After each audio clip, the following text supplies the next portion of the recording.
What's up, guys, and welcome to my review, my non-spoiler review for Thor Ragnarok. This is the 17th film in the Marvel Cinematic Universe. This is also the third Thor film and supposedly the final film in the Thor series.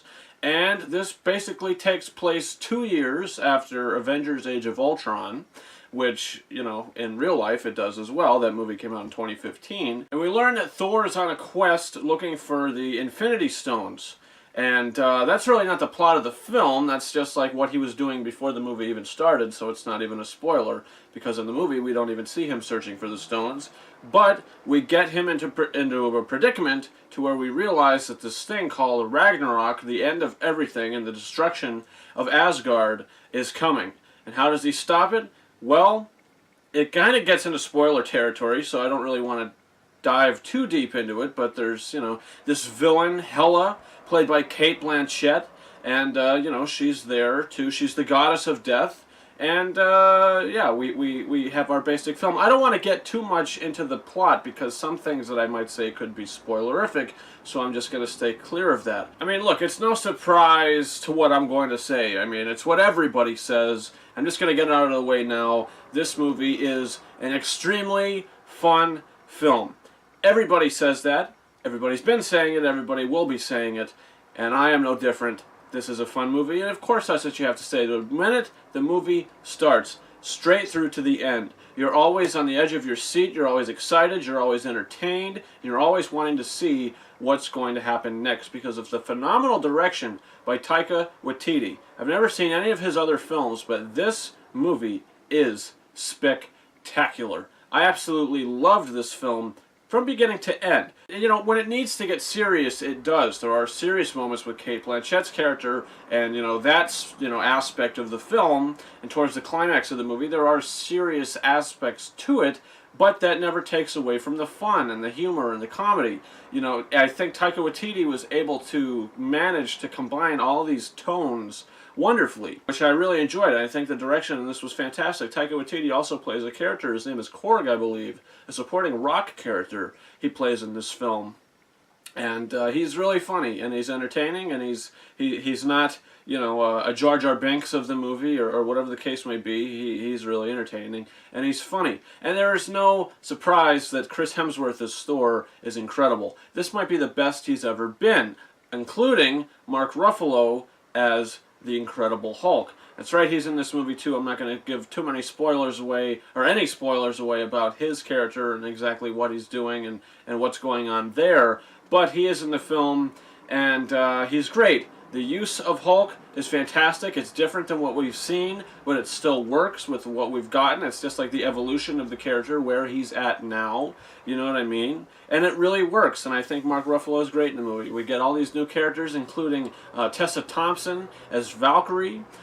She is spectacular in this movie. When we first meet her, you know, you think that she might be this kind of cliched character, but all of a sudden something happens, and then she continues throughout the film, and you're thinking this isn't really cliched, but she's pulling off this very strong, independent female character, which can be, you know, humorous as well at some points, and I really enjoyed that. I don't think any of the characters in this movie were misplaced, except maybe one, and that leads me to one of my small gripes with the film is Idris Elba's character. You know, it's a sort of side plot that they take with him, and I feel like they could have gotten the same point across if they maybe shortened that down a bit and did it differently. I'm not going to give it away because that would be a spoiler, but what he does in the film and what he's doing in the film, I feel like could have happened in a different way that would have saved time, and they still would have had the same impact. And that leads me to my other gripe. I feel like this movie could have been cut maybe 5 or 10 minutes, which isn't saying that much.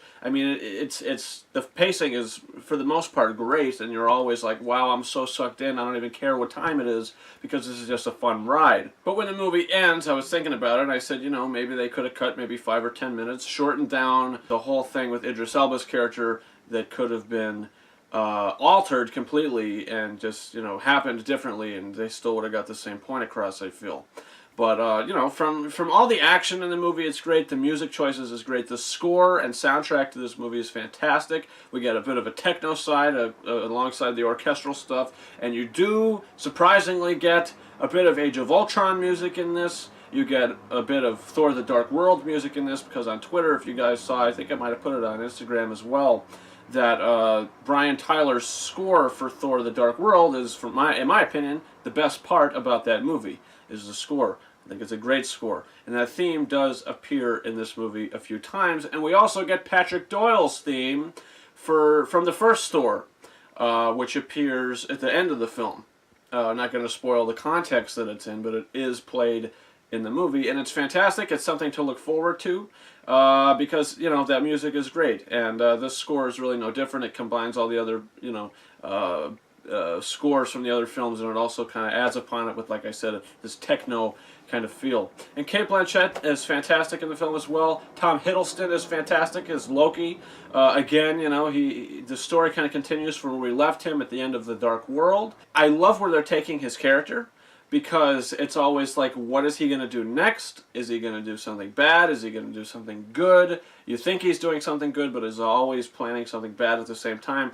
You never know, and where he takes the character in certain directions when the movie ends, you're very curious, how is this going to continue? Which leads me to not spoil, but just to tell you that there are two post-credit scenes. The first one is more plot orientated, and the second one is more played for comedy.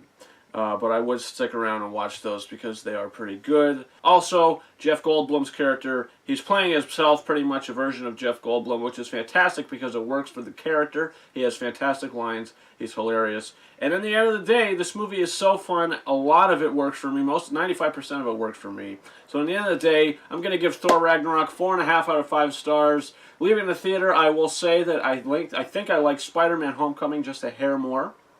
But that doesn't say much, because this movie is incredible. It's fantastic. I love it. And I can't wait to see it again. And it has definitely entered my top 5 films in the MCU. Right below Spider-Man Homecoming. So guys, comment your thoughts. What do you think about Thor Ragnarok? Did you see it yet? Do you plan on seeing it? What are some of your favorite films in the MCU? What is your top 5?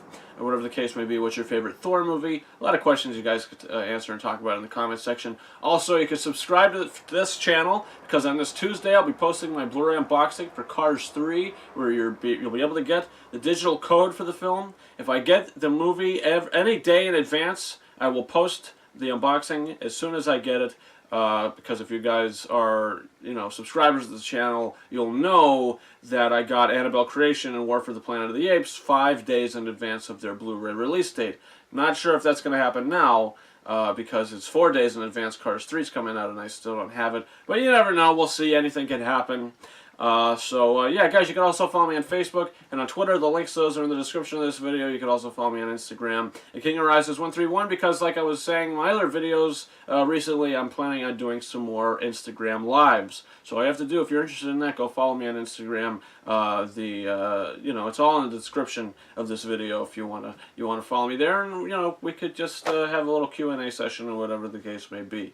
Also, you guys could check out my live blind commentaries and reactions to Season 1 and Season 2 of Stranger Things on Netflix.